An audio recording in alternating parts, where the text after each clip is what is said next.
Okay, so 52 days ago we landed here in Lafayette, and we kind of started this process. And certainly I've been very impressed with the support, the alignment that we have here with Dr. Savoy and Dr. Maggart and several others throughout the university community. Large majority of our time has been dedicated to adding quality people to this organization. I think this pertains both to the football team that we have and certainly the coaching staff and the support staff, I would say, as well. Today being National Signing Day, we're here to celebrate the young men that chose the University of Louisiana. They chose our team, they chose our family, they chose our organization, and they believed in us, and certainly we believed in them. We're excited about this group of young men. And getting a chance to know their families and what we saw in each one of those young men, and certainly getting to know their families was a big part of that. And I would say this, we're not done. You know, we've got a few pieces to the puzzle left. We're certainly excited about the challenges that come with that over the next couple months. But for the most part, we're very pleased with what happened today and how today went. You know, this class in general will always be special to this staff just because it was the first. We firmly believe we answered a lot of critical needs in this group. And also we've been able to add some quality long-term depth to our roster that's really going to help us sustain as we go forward in the future. I think there's some great stories if you really start digging into this group of players that are going to be written here in the future and are going to be exciting to watch. We're certainly excited to work with them, grow with them, develop them, help them pursue their goals and their dreams. And I would say this to you, it's exciting to me to kind of see this organization come to life, probably the last 4 weeks in particular, as our players have gotten back into town and we've started implementing our program with the off-season program and Coach Hockey and his staff. I've seen daily improvement each day I've been here in the entire organization. We're in the very beginning stages. We've got lots of work to do, but today was a great step in the right direction. And certainly one of the things that's a big deal to me, I'd be remiss if I didn't mention this. I think some of the biggest recruits that we've been able to acquire has been the staff that we've put together. I think we've got a quality group of people, a great team. Complementary gifts, complementary talent, but also have the same vision and are very like-minded in their approach. So we're excited about taking this challenge on together. There's so many people that have helped us as we've, been on the road, as we've invited these families into town for official visit weekends. There's too many to probably list. They know who they are, and certainly at some point I'll make a point to reach out to all those people. But I want to say thank you personally to all those people that helped us. So great day for the University of Louisiana, and we're excited about this group. With that, we'll open it up for questions. You know, we always want your JUCO transfers and your grad transfers to be the guys that can contribute right away, obviously. But even beyond them, and understanding we haven't even started spring yet, but are there a couple that you've identified that maybe can make an automatic difference from the get-go? Well, I think there was one of the things we did early when we got here is we assessed the current roster. What's the makeup of the roster? What's the scholarship situation at each position? What is the talent level at each position? And where do we need to go to fix some of those things? Not necessarily with a quick fix approach, but hey, let's be competitive next year. And there were some positions that I think we needed to go get some players, and I think we did that today. So one of the things that I would say to you about junior college players, and I'm excited about the guys that we signed that are JC players. They're 4 for 3 eligibility-wise. They're 3 for 3 eligibility-wise. So we didn't go take a guy that's just going to be around here for a short time. We want to build our team with high school football players, but certainly when needed, we're going to go get a JC player that can fix a critical need for the team to be successful the next season. And we did that with the JC players that we took in this class. You know, based when you were hired, right before the holidays and having to bring the family here, do you know when, can you give us an approximation when you actually started recruiting? Well, I think that, one of the things I told somebody earlier today, a lot of the young people in the building, the grad assistants, the quality control people that joined us right out of the box, or were really, maybe they were here before, we really put a lot on their plate. There's twofold for me. I can evaluate them and what type of worker they are, get an insight into how they think, and then also they did a lot of work for us, so we basically right out of the box said, okay, let's get the 30% of the players that are left in the country. Really, we zeroed in on the 6-hour radius and also the JCs and said, okay, what's left out there? Let's evaluate them by area. We kind of divvied that out, over some of the time when I went back. We did a lot before, then I went back and did Christmas in Arizona with the family. Then when we got back together, then we'd add a coach here or there, and we kind of just grew. So, man, I'd think back to the beginning there. We've done a lot of work, just in terms of, adding personnel, coaches, quality control people, recruiting staff, full-time coaches, and then also, these 16 players that we added today. So it's been a lot of fun, but at the same time, a lot of strategy and a lot of thought went into a lot of these things. Was everything focused on just this season, or were you able to talk to people and maybe make offers in the future as well? Well, we really dedicated most of our time to securing this class. I think that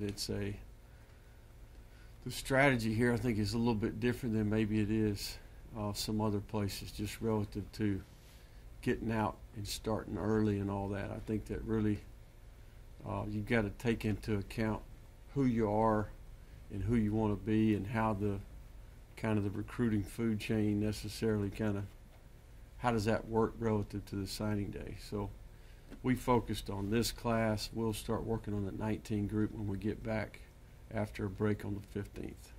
How did it feel just kind of in the gut when you lost the two that you did? And is it almost kind of a little bit of mixed feelings in terms of they're getting picked off, but they're getting picked off by SEC programs? Well, I told somebody, I said, unique day, we kind of woke up the last 2 days knowing we were going toe-to-toe with SEC West team. So kind of used to that, but it had a little different logo on my chest. But I would say this, I think it's a credit to what our staff had done. We'd put ourselves in position. We gained commitments from guys that I thought were really good players. And certainly, I hate to say this, but hopefully we're in this situation a lot, But I think, it tells you a little bit about what type of staff we put together, the type of relationships that they can build, the type of evaluators that we have. And if you go back and look at those situations, we were early, and we kind of were there at the right time. So it's kind of, good and bad to some degree. But we're going to coach the guys that are here and the guys that chose to come here, and certainly respect both those young men. They're both great young men and really good families. Coach, correct me if I'm wrong. I think you guys have 15 of the possible 25 signed as we sit here talking.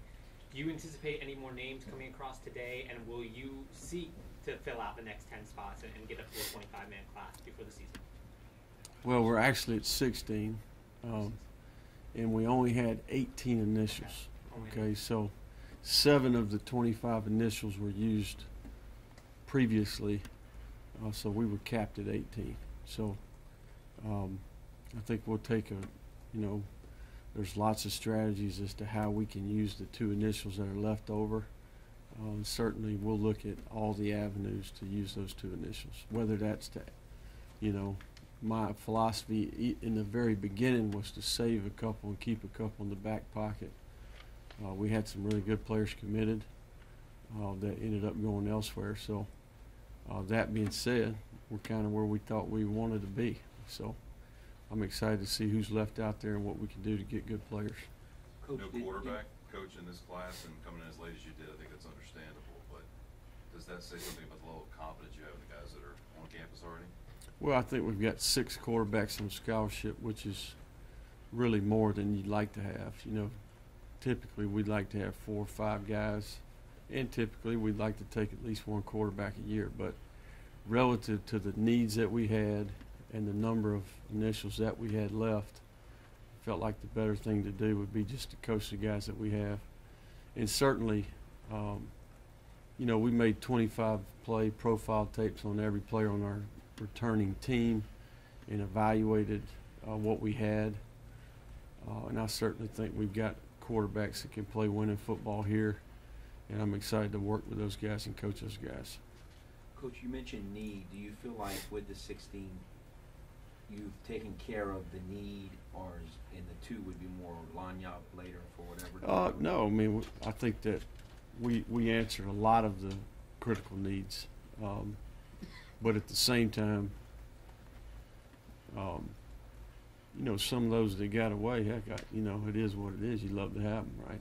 So, but you know, one of the things I think that you learn in this profession is a lot of these values that you promote to your players, you know, about the intangibles and the approach that you want them to take relative to competition. It applies to yourself as a coach and a recruiter. I kind of see recruiting as a season within itself. You know, going back to my time as an assistant, it's competitive. I would compare it to outside sales if